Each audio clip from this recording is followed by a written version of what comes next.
Formula 86 Delayed Action Mouse Maker. Children are revolting, screamed the Grand High Witch. We will wipe them all away. We will scrub them off the face of the earth. We will flush them down the drain. Yes, yes, chanted the audience. Wipe them away, scrub them off the earth, flush them down the drain. Children are foul and filthy, thundered the Grand High Witch. They are, chorused the English witches. They are foul and filthy. Children are dirty and stinky, screamed the Grand High Witch.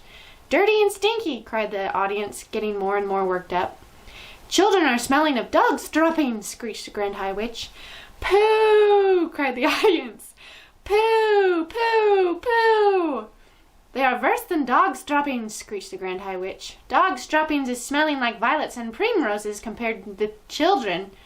Violets and primroses, chanted the audience. They were clapping and cheering almost every word spoken from the platform. The speaker seemed to have them completely under her spell. To talk about children is making me sick, screamed the Grand High Witch. I am feeling sick even thinking about them. Fetch me a basin. The Grand High Witch paused and glared at the massive eager faces in the audience. They waited, wanting more. So now, barked the Grand High Witch, so now I am having a plan. I am having a giganticus plan for getting rid of every single child in the whole of England. The witches gasped. They gaped. They turned and gave each other ghoulish grins of excitement. Yes, thundered the Grand High Witch. We shall wish them and swallow them and we shall make to disappear every single smelly little brat in England in one stroke. Whoopee! Cried the witches, clapping their hands. You are brilliant, oh your grandness. You are fantabulous. Shut up and listen, snapped the Grand High Witch. Listen very carefully and let us not be having any muck-ups. The audience leaned forward, eager to learn how this magic was going to be performed. Each and every one of you, thundered the Grand High Witch, is to go back to your hometowns immediately and resign from your jobs. Resign! Give notice! Retire! We will, they cried. We will resign from our jobs. And after you have resigned from your jobs, the Grand High Witch went on, each and every one of you will be going out and you will be buying. She paused. What will we be buying? They cried. Tell us, O brilliant one, what is it we shall be buying? Sweet shops, shouted the Grand High Witch. Sweet shops, they cried. We are going to buy sweet shops. What a frumptious wheeze. Each of you will be buying for herself a sweet shop. You will be buying the very best and most respectable sweet shops in England. We will, they answered. Their dreadful voices were like a chorus of dentist drills, all grinding away together. I am wanting no tuppenny-a-penny crummy little tobacco-selling newspaper sweet shops, shouted the Grand High Witch. I am wanting you to get only the very best shops filled up high with piles and piles of luscious sweets and tasty chocks. The best, they cried. We shall buy the best sweet shops in town. You will be having no trouble in getting what you want, shouted the Grand High Witch, because you will be offering 4 times as much as a shop is worth, and nobody is refusing an offer like that. Money is not a problem to us witches, as you know very well. I have brought with me 6 trunks stuffed full of English banknotes, all new and crisp, and all of them, she added with a fiendish leer, all of them homemade. The witches in the audience grinned, appreciating the joke. At this point, one foolish witch got so excited at the possibilities presented by owning a sweet shop that she leapt to her feet and shouted, The children will come flocking to my shop, and I will feed them poison sweets and poison chocks and wipe them all out like weasels. The room became suddenly silent. I saw the tiny body of the Grand High Witch stiffen and then go rigid with rage. Who spoke? She shrieked. It was you? You over there. The culprit sat down fast and covered her face with her clawed hands. You blithering bumpkin, screeched the Grand High Witch. You brainless bog-vumper. Are you not realizing that if you are going round poisoning little children, you will be caught in 5 minutes flat? Never in my life am I hearing such a bosh-volloping suggestion coming from a witch. The entire audience cowered and shook. I'm quite sure they all thought, as I did, that the terrible white-hot sparks were about to start flying again. Curiously enough, they didn't. If such a tom-fiddling idea is all you can be coming up with, thundered the Grand High Witch, then it is no wonder England is still swarming with rotten children. There was another silence. The Grand High Witch glared at the witches in the audience. Do you not know, she shouted at them, that we witches are working only with magic? We know, your grandness, they all answered. Of course we know. The Grand High Witch grated her bony gloved hands against each other and cried out, So each of you is owning a magnificent sweet shop. The next move is that each of you will be announcing in the window of your shop that on a certain day you will be having a great gala opening with free sweets and chocks to every child. That will bring them in, the greedy little brutes, cried the audience. They'll be fighting to get through the doors. Next, continued the Grand High Witch, you will prepare yourselves for this great gala opening by filling every chalk and every sweet in your shop with my very latest and greatest magic formula. This is known as Formula 86 Delayed Action Mouse Maker. Delayed Action Mouse Maker, they chanted. She's done it again. Her grandness has concocted yet another of her wondrous magic child killers. How do we make it, O brilliant one? Exercise patience, answered the Grand High Witch. First, I am explaining to you how my Formula 86 Delayed Action Mouse Maker is working. Listen carefully. We are listening, cried the audience, who were now jumping up and down in their chairs with excitement. Delayed Action Mouse Maker is a green liquid, explained the Grand High Witch, and one droplet in each chalk or sweet will be quite enough. So here is what happens. Child eats chalk which has in it Delayed Action Mouse Maker liquid. Child goes home feeling fine. Child goes to bed feeling fine. Child wakes up in the morning still okay. Child goes to school still feeling fine. Formula, you understand, is delayed action and is not working yet. We understand, O brainy one, cried the audience, but when does it start working? It is to start working at exactly 9 o'clock, when the child is arriving at school, shouted the Grand High Witch triumphantly. Child arrives at school. Delayed Action Mouse Maker immediately starts to work. Child starts to shrink. Child is starting to grow fur. Child is starting to grow tail. All is happening in precisely 26 seconds. After 26 seconds, child is not a child any longer. It is a mouse. A mouse, cried the witches. What a frumptuous thought. Classrooms will all be swarming with mice, shouted the Grand High Witch. Chaos and pandemonium will be reigning in every school in England. Teachers will be hopping up and down. Women teachers will be standing on desks and holding up skirts and yelling, help, help, help. They will, cried the audience. And what, shouted the Grand High Witch, is happening next in every school? Tell us, they cried. Tell us, O brainy one. The Grand High Witch stretched her stringy neck forward and grinned at the audience, showing 2 rows of pointed teeth, slightly blue. She raised her voice louder than ever and shouted, Mouse traps is coming out. Mouse traps, cried the witches.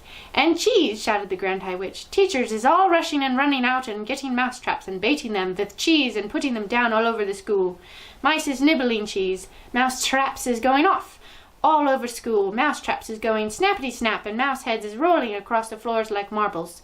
All over England, in every school in England, noise of snapping mouse traps will be heard. At this point, the disgusting old Grand High Witch began to do a sort of witch's dance up and down the platform, stamping her feet and clapping her hands. The entire audience joined in the clapping and the foot stamping.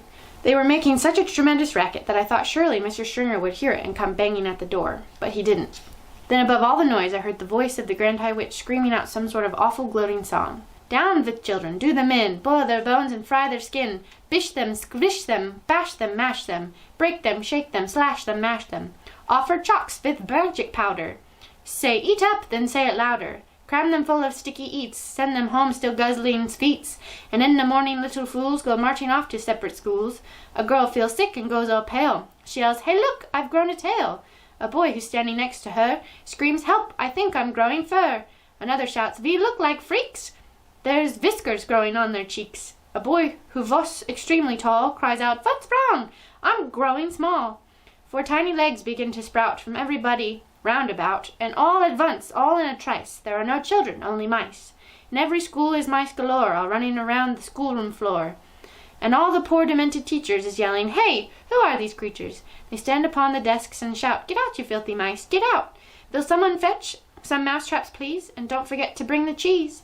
Now mousetraps come and every trap goes snippity-snip and snappy-snap. The mousetraps have a powerful spring. The springs go crack and snap and ping. Is lovely noise for us to hear. Is music to a witch's ear. Dead mice is every place around. Pawed 2 feet deep upon the ground, with teachers searching left and right, but not a single child in sight. The teachers cry, what's going on? And where have all the children gone? And is 9:30, and as a rule, they're never late as this for school. Poor teachers don't know what to do. Some sit and read, and just a few amuse themselves throughout the day by sweeping all the mice away. And all us witches shout hooray. The recipe.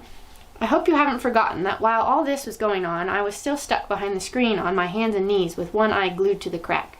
Don't know how long I had been there, but it seemed like forever.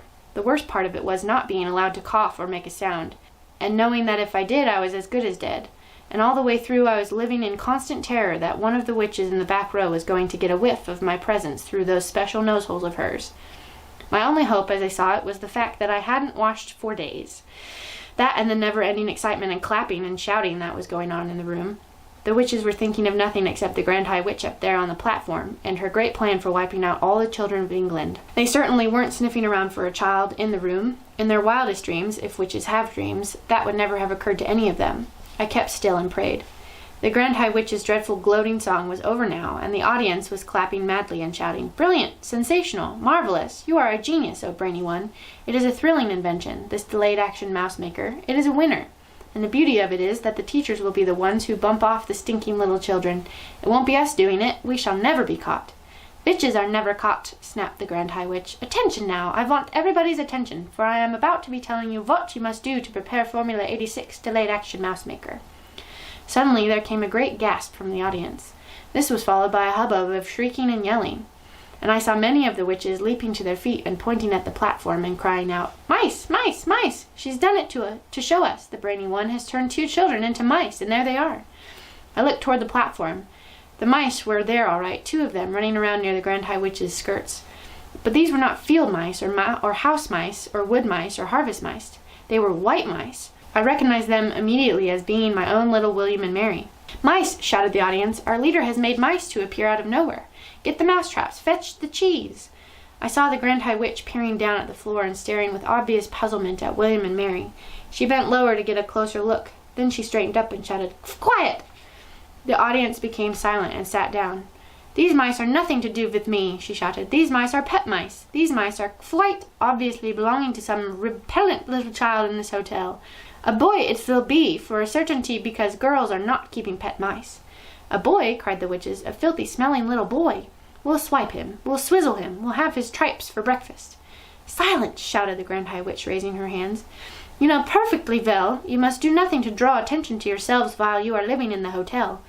Let us by all means get rid of these evil-smelling little squirt, but we must do it as quietly as possible, for are we not all of us the most respectable ladies of the Royal Society for the Prevention of Cruelty to Children?" "What do you suggest, then, O brainy one?" they cried out. "How shall we dispose of this small pile of filth?" "They're talking about me," I thought. "These females are actually talking about how to kill me." I began to sweat. "Whoever he is not important," announced the Grand High Witch. "Leave him to me. I shall smell him out and turn him into a mackerel and have him dished up for supper." "Bravo!" cried the witches. "Cut off his head and chop off his tail and fry him in hot butter." You can imagine that none of this was making me feel very comfortable. William and Mary were still running around on the platform, and I saw the Grand High Witch aim a swift running kick at William.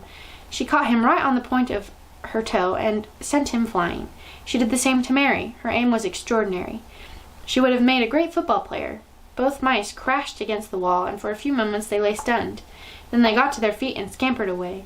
"Attention again!" cried the Grand High Witch. "I will now give to you the recipe for concocting Formula 86 Delayed Action Mouse Maker. Get out pencils and paper." Handbags were opened all over the room, and notebooks were fished out. "Give us the recipe, O brainy one," cried the audience impatiently. "Tell us the secret." "First," said the Grand High Witch, "I had to find something that would cause the children to become very small, very quickly." "And what was that?" cried the audience. "That part was simple," said the Grand High Witch.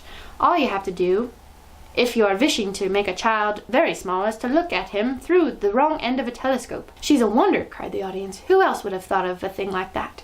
"So you take the wrong end of the telescope," continued the Grand High Witch, "and you will boil it until it gets soft." "How long does that take?" they asked her.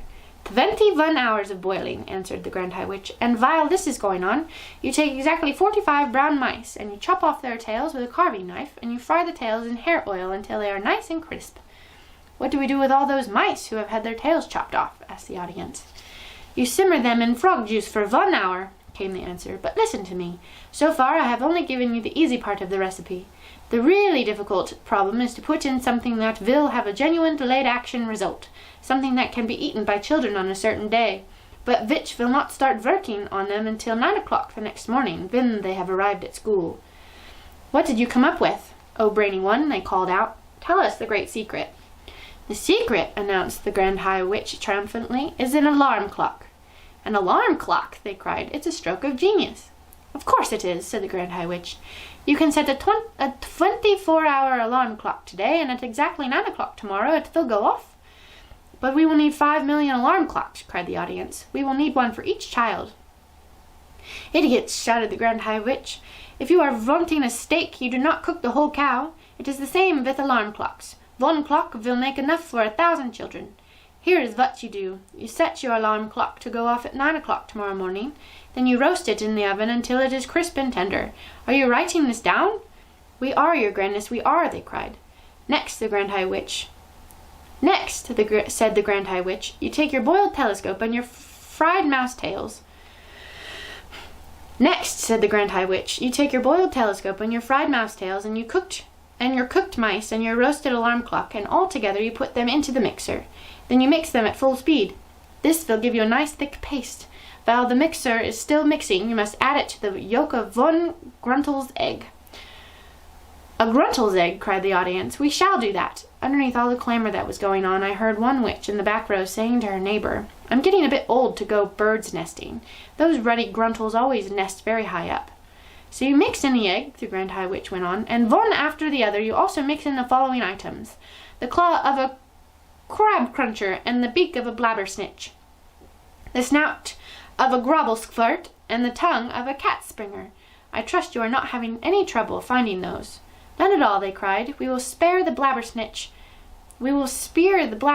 and trap the crab cruncher and shoot the gobblesquirt and catch the cat springer in this burrow. Excellent, said the Grand High Witch. When you have mixed everything together in the mixer, you will have a most marvelous looking green liquid. But one drop, just one titchy droplet of this liquid into the chocolate or a sweet, and at 9 o'clock the next morning the child who ate it will turn into a mouse in 26 seconds. But one word of warning. Never increase the dose. Never put more than one drop into each sweet or chocolate. And never give more than one sweet or chocolate to each child. An overdose of delayed action mouse maker will mess up the timing of the alarm clock and cause the child to turn into a mouse too early. A large overdose might even have an instant effect. You wouldn't want that, would you? You wouldn't want the children turning into mice right there in your sweet shops. That would give the game away. So be very careful. Do not overdose.